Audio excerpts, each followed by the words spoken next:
Hi guys, tonight I am showing you. Hi guys, how are you doing? Tonight,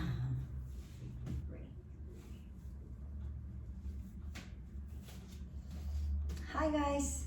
So this time I am going to be showing you movements that we will be doing tomorrow for our live streaming at 7:15 a.m.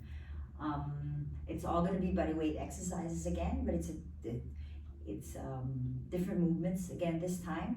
So first, let's start with a warm up. It's going to be 3 types of movements, 2 rounds. This time it's not time bound, it's repetition bound. Okay, so number 1, it's inchworm. So inchworm is where you're standing straight position.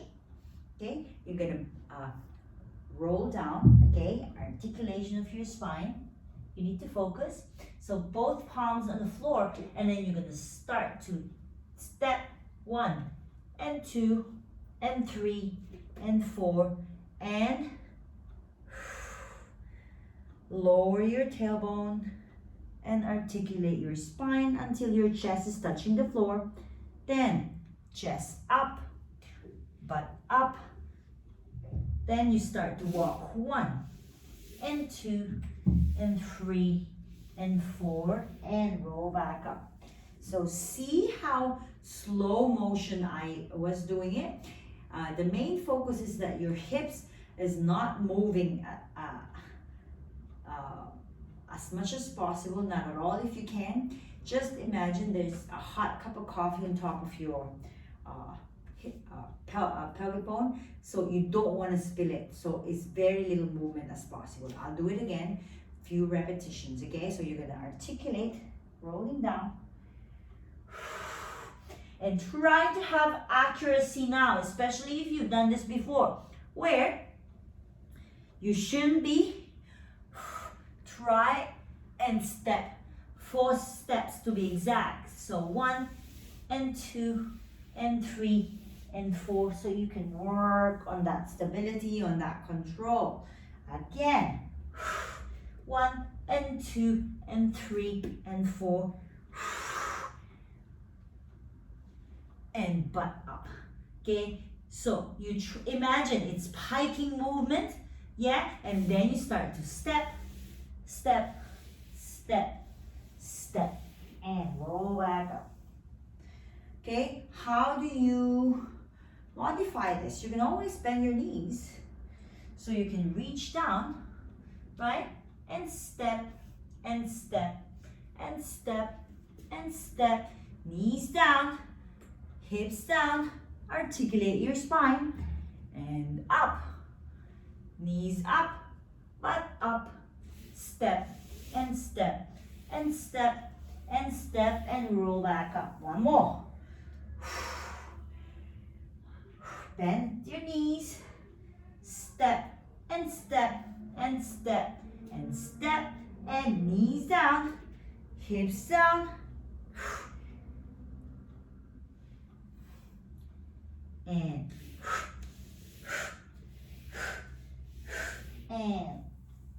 that's the inchworm. Okay, next one, you're gonna do goblet squats.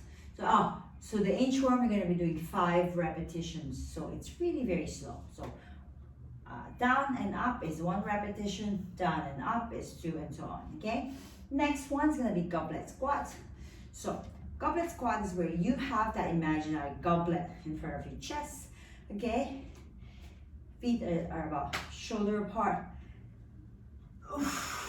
And up, down, and up. Now, because this is just the warm-up, I want you to take your time in the bottom, really warm up your hips, okay? You can even do a few rotations, and back up. Do 10 repetitions of this,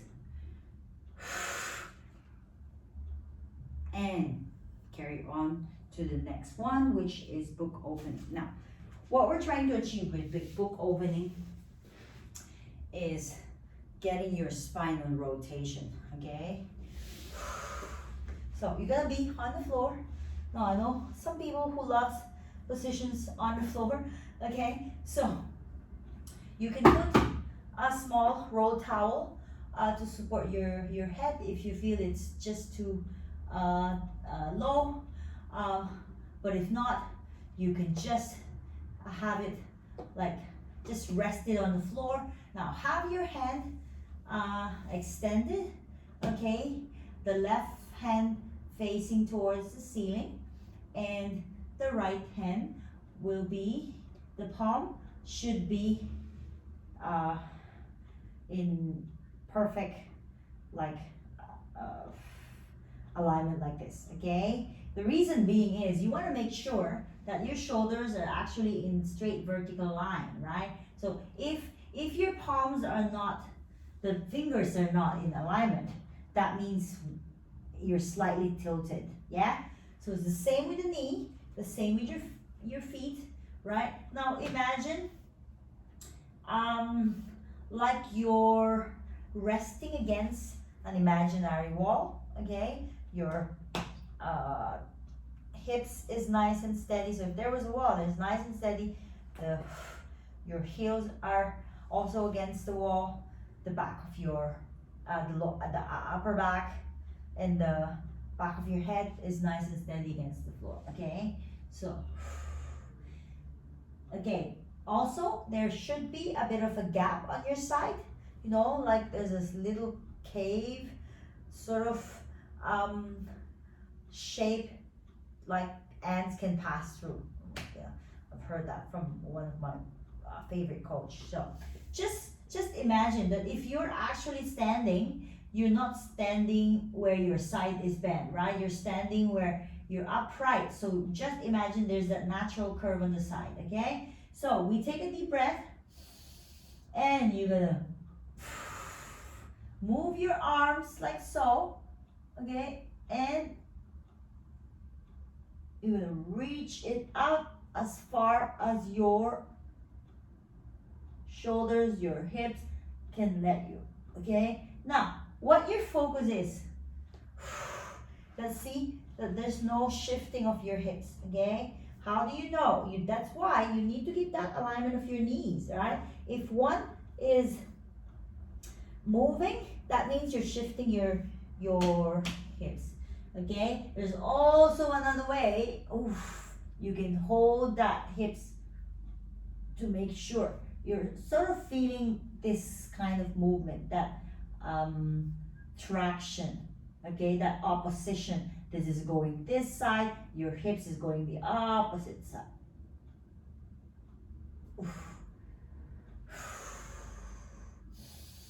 Again.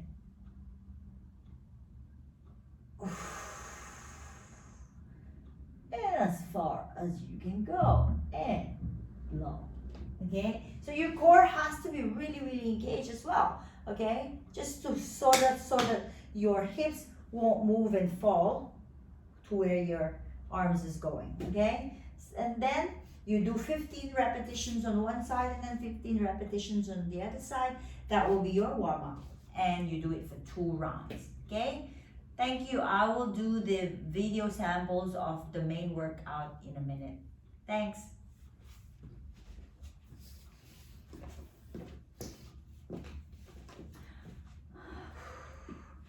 Okay, guys, I'm back. Okay, I didn't go anywhere, to be honest. Okay, I just wanted to explain to you the movements for today's program or for tomorrow's program. I've divided it into 3 parts, where first 3 movements will be for lower body. Next 3 movements will be focusing on the upper body, and then the last 3 movements will be core challenge exercises. Okay, number 1, you're just gonna hold the squat. Okay, so again, your feet is in the best, sort of it's the most balanced, not too wide. Okay, just imagine your base is too wide, it's not as supported as possible, right? So you want to have that shoulder and the feet in the same alignment as much as possible, maybe a little bit wider but not too wide, yeah? And you're just gonna hold the squat, pay attention that your chest is not falling forward. So you can hold your hands to wherever you think you need to put it to hold that squat. Now from the side, the squat we're looking for tomorrow is a parallel to the floor squat.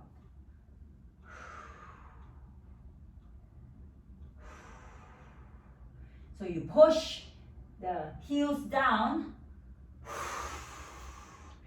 You can point the toes towards the ceiling to give a bit more help in pushing your heels down to the floor, okay? That means that you're helping yourself shift that weight to the back as it should be, and so stopping you from falling forward as well, okay?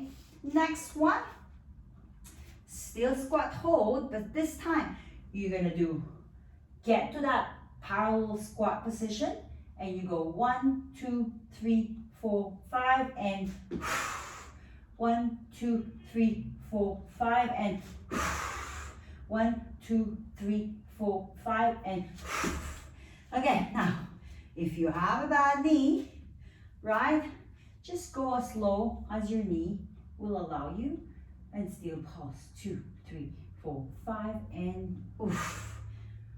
1, 2, 3, 4, 5, and oof.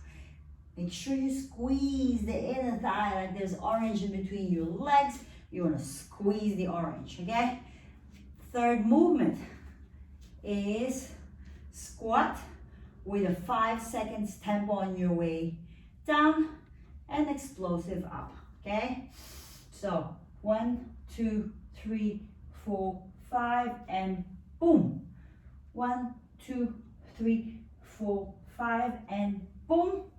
1, 2, 3, 4, 5, and boom. Okay, very simple, but let's see tomorrow. Okay, next one, we're gonna do upper body exercises now, yeah? Shoulder push-ups. Now, shoulder push-ups can be a bit tricky for some because people still tend to do the normal push-ups. So let me show you what this movement is about. What you're trying to achieve is actually like simulating a handstand push-up where your entire body is in vertical line and the load is going straight down and up, down and up. Of course, you don't need to get to that point instantly, but that's why this handstand push-ups is one of those exercises that you can start with, okay, to be able to get to handstand push-ups. So, handstand push-ups is where you would intentionally pike your butt, okay? I would lift my heels off, so I'll be in tip-toe position. My hands is in straight line, okay? But the top of my head will be on like you're creating a tripod, okay? So this are where your hand's gonna be. This is the top of your head it's gonna be, okay? Common fault, they either have their head in alignment to the shoulder, to the hands, or it's the forehead that is hitting the floor.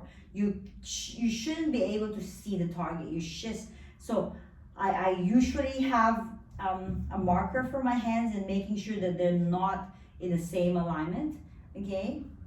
And that's usually, that's the trick. Okay, so, let me do it.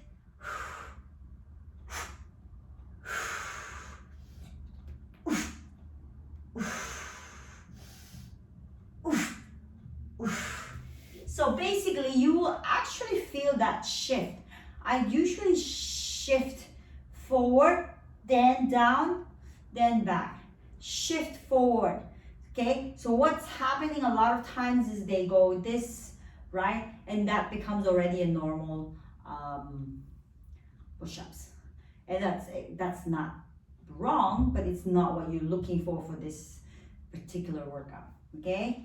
Next one is gonna be tricep dips. So dips, you can do, modified version of the shoulder push-ups is really to get you to smaller dips, lesser repetition, more in between short breaks. Yeah. Now, if you are progressing, you can go straight to handstand push-ups. I know some of you out there that are very strong that can do handstand push-ups. Go straight to handstand push-ups instead of shoulder push-ups. Okay. So tricep dips. Okay. Tricep dips from this side. Now, you're gonna get to your tabletop, right? Now, whether your butt is up or not, that's for me, it doesn't really matter if you're actually shifting your weight back. So I would do, I'll be on my heels, okay? Toes are pointing up and down and down. So you want to try and focus on keeping your elbows pointing to the back, so you isolate your triceps. At the same time, see, this is the common fault I see, right? Do you see that the elbow is moving? Not really, right? So forget about the hips. The hips only move as you're dropping your body. Ooh. And you don't necessarily have to have super deep dips, right? But you just have to feel that engagement of your triceps, because it's not naturally as strong as your biceps.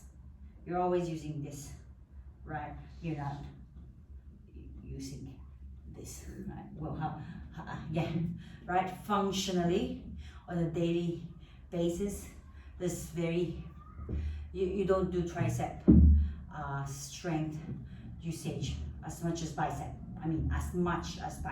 okay? So be patient, accept that tricep dips can be hard, but that's why we work on it, okay? Number 3, we just do side plank. So side plank can be in your low plank. Now, this is ideally what you want. Now, if you're an intermediate to advanced, you're gonna have your feet stuck together, and okay, or a little bit easier is when you have them in alignment. That's the modified version. It's the easier version, right? But it does the same on the oblique. Okay, so first round you're gonna do right side, the second round you're gonna do the left side, and then the right side on the third round, and left side on the fourth round. Okay, so that's the 3 movements for the upper body exercises. Now core exercises will be, okay, from this position you're gonna lift your legs up, okay, core is nice and tight, okay, and you're gonna crisscross and V, crisscross and V, crisscross and V, okay? So first and foremost, I want you to find that angle of your legs where this is for you, this is your decision, this is based on what you're capable of doing at this point, okay? The head does not need to do anything, okay? You just rest your neck.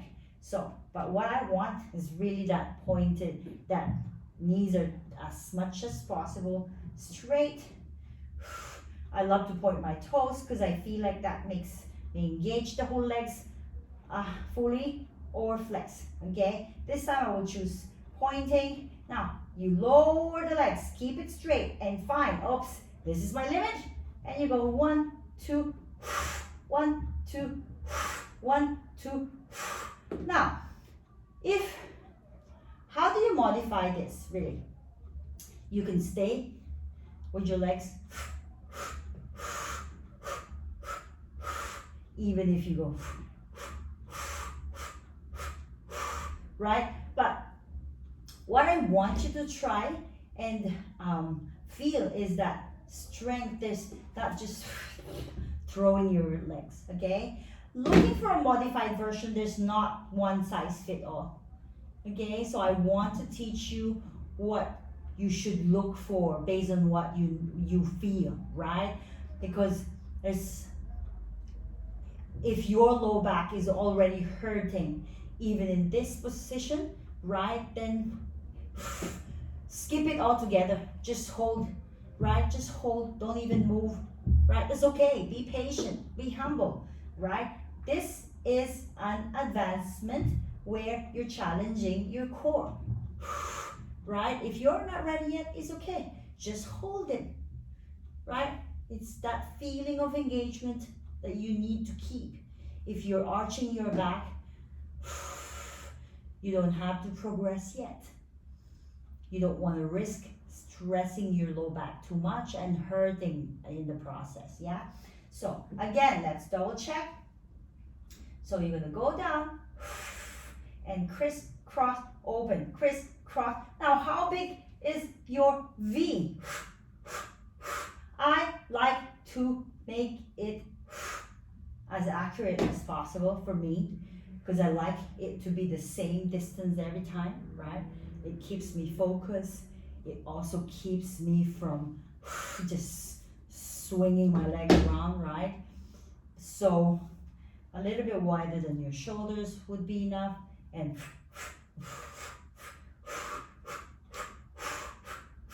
work on your breathing. Your hands can be on the side, here, or overhead. Overhead is progression, okay? Because you no longer have your hands supporting you as an extra help, and you're widening that range of motion. Like you're basically longer now, right? And so it's gonna be harder for your core. It's a bit of a more challenge for your core to actually keep your hips from moving, and more engagement of your core is necessary. Okay, next one, hollow rock. So hollow rock, the same starting position, okay, where you will test legs straight. You're gonna drop your legs up to where it would, your low back will allow you. You're gonna lift your chest up. You're gonna just hold it. Now your hands should be in alignment. You're gonna try and have your hands in alignment with your ears, okay? Because then you know where it should be. It's not up here, okay? Because in principle, if you want to create a dish, it's a dish shape, okay? It's a C shape. So if your hands are up, yes, you can have your, if your legs are up, you can have your hands up. If your legs are low, you can have your hands low, okay? See, from here, this can be a hold, and then your challenge. See how you're opening up your dish, and so it's much harder for your core, right? Means you're advancing, yeah? Now, you can hold your hollow, or you can do rock. Now, I like to initiate the rock from your legs, okay? And keeping my shoulders still and quiet, because the idea is keeping the dish shape the same as much as possible. Now, if you're rocking with your hand, see how unstable. I often see this, right? And it's not wrong, but in my opinion, it's not sufficient, okay? So let's stick to having your hands in alignment. I would even do this so that to keep my neck also from bending too much, okay? Your neck is not meant to be bending. Okay, next one, plank up downs. Again, plank up downs, just for demo purposes, I'll be in this position. You can do high plank or low plank, is your preference. If you have bad wrists, then low plank would probably be best for you. And you just jump. Core nice and tight. And knees down. Okay? Every time you need to take a break, I would like you to start with you gently letting your knees down to the floor instead of just dropping your belly first. Because again, you want that stability of your core steady until you're totally resting. Okay, and that's it. 3, 6, 3, 6, 9. 9 movements in total. 45-second circuit. 4 rounds. Okay, that should be a good. Again, with the warm-up, I forgot the cool down this morning, so with the warm-up and the cool down, it should be a very good 1 hour workout. If you don't have 1 hour workout, just do the math, calculate, lessen the warm-up into 1 round, maybe the main workout into 3 rounds, and then a very quick cool down. Okay, thank you so much, and I'll see some of you tomorrow. Bye.